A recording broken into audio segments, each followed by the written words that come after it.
At first, it was just sleep-talking, mumbling, random words, the kind of thing you laugh about in the morning.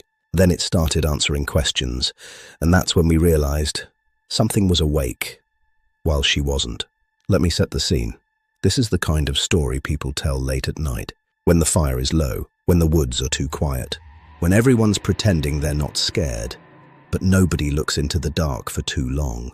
It happened in a small house on the edge of town, the kind of place where the streetlights stop early, and the darkness feels thicker. Old timber, old pipes, floors that creak even when nobody's walking, and a bedroom at the back of the house that always felt colder than the rest. Her name was Erin, and Erin had always talked in her sleep. Nothing dramatic, just the occasional sentence, a laugh, a half-formed argument with nobody. Her boyfriend Callum used to record it sometimes, not for anything creepy, just because it was funny, until it wasn't. It started on a Tuesday.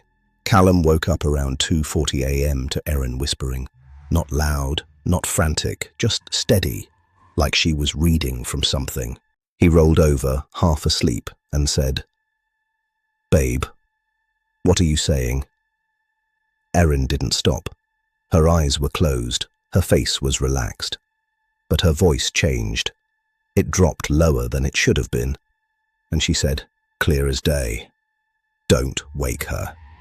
Callum froze, because Erin didn't call herself her, and Erin didn't talk like that. He laughed, because that's what you do when your brain can't handle what it's hearing. He said, "All right, who's this then?" Erin smiled.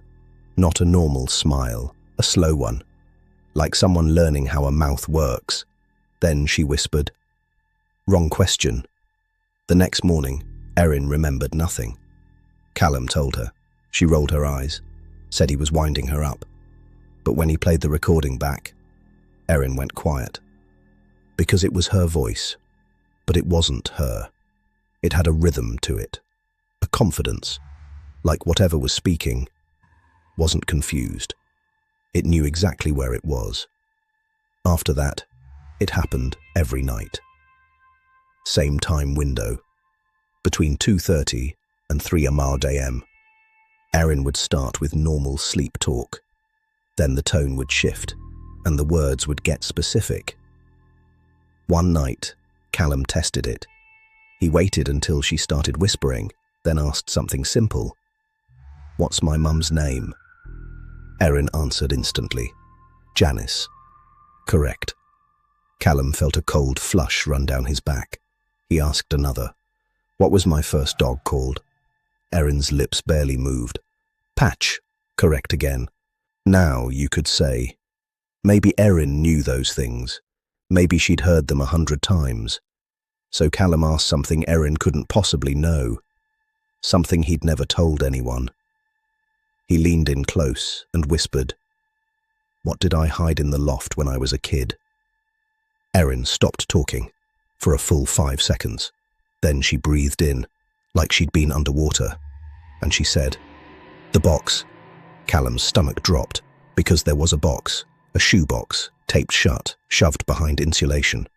Inside it were things he'd stolen as a kid, a pocket knife, a ring, a photo he didn't want anyone to see. He'd never told Erin. He'd never told anyone. And Erin, eyes closed, voice low, whispered, "You never threw it away." Callum didn't sleep after that. He sat up in bed, watching her like she was a stranger wearing Erin's skin.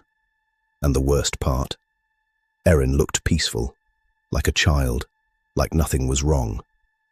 But the air in the room felt crowded, like something else was in there, listening. Then the rules started, not written down, not spoken out loud, just learned the hard way. Rule 1. Don't touch her when she's talking.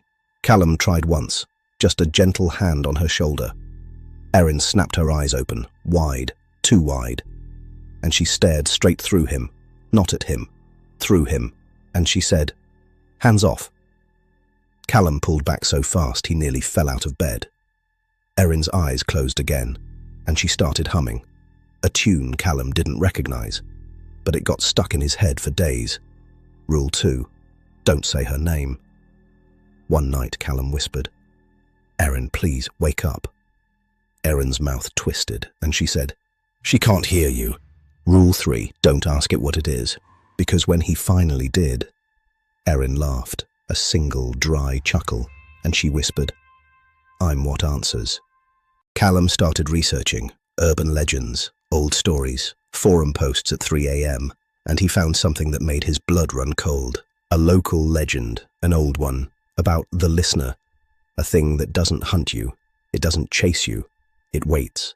It listens to the private parts of your life, the things you say when you think nobody's there, the things you whisper in the dark, and when it knows enough, it speaks back. The legend said it starts with sleep talking because sleep is the easiest door. You don't guard it, you don't lock it, you just drift, and something drifts with you. Callum didn't believe in possessions, not really, but he believed in patterns, and this was a pattern with teeth, so he did what people always do when they're desperate. He tried to cleanse the room, salt lines, sage, prayers he didn't fully believe. He even put a voice recorder under the bed, and that's when it escalated. Because that night, Erin didn't whisper. She spoke normally, eyes closed, clear, like she was awake. And she said, "You're making it worse." Callum's throat went dry. He said, "Who are you?" Erin's lips curled, and she answered, "You invited me." Callum shook his head. "I didn't invite anything." Erin turned her head toward him, still asleep, and whispered, "You listened." After that, Erin started changing in the daytime. Small things. She'd forget conversations, lose time. She'd stand in doorways too long, like she was waiting for someone to tell her where to go.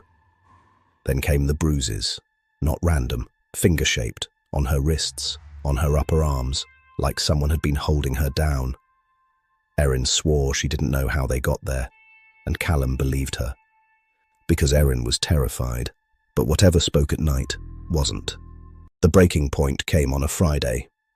A storm night, wind hitting the windows like fists, power flickering, the house making those old noises that sound like footsteps, until you remember you're alone. Callum stayed awake, determined to catch it.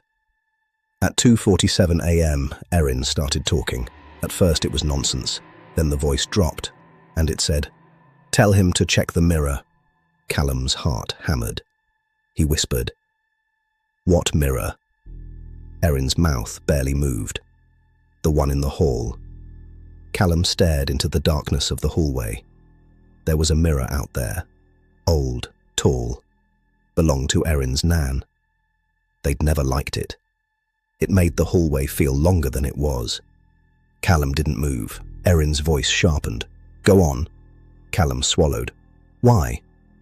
Erin smiled again, that slow, learning smile. And she said, "Because I want you to see what she sees." Callum stood up. Every instinct screamed not to. But curiosity is a stupid, powerful thing. He walked into the hall. The mirror was black in the dark, reflecting nothing. Then lightning flashed, and for a split second, Callum saw Erin, not in bed, in the mirror, standing behind him, eyes open, smiling. But when he turned around, the hallway was empty.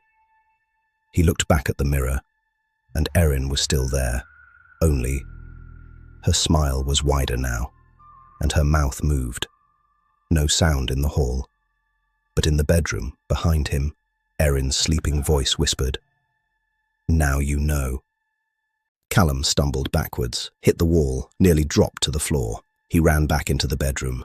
Erin was still in bed, still asleep, still breathing slow, like nothing had happened. But the recorder under the bed, it caught something else. A second voice, not Erin's, not Callum's, right next to the microphone, breathing. And then a whisper. "Thank you for opening it." They didn't stay in that house. They left the next day, packed essentials, didn't argue, didn't even properly explain it to friends, just gone. And you'd think that would be the end, but it wasn't. Because the sleep-talking followed them, different room, different house, same time window, Same voice, like it wasn't attached to the building. It was attached to the doorway they'd opened. Here's the last thing Erin ever said in her sleep before they stopped recording. Callum asked, shaking, voice barely working. "What do you want?" Erin's lips parted, and in that low, calm voice, it answered, "Not you. Her." So if you're listening to this late at night, and someone in your house talks in their sleep, don't laugh too quickly, and if they answer you, don't ask a second question. Because some things don't need candles. They don't need rituals. They don't need an invitation. They just need you to listen.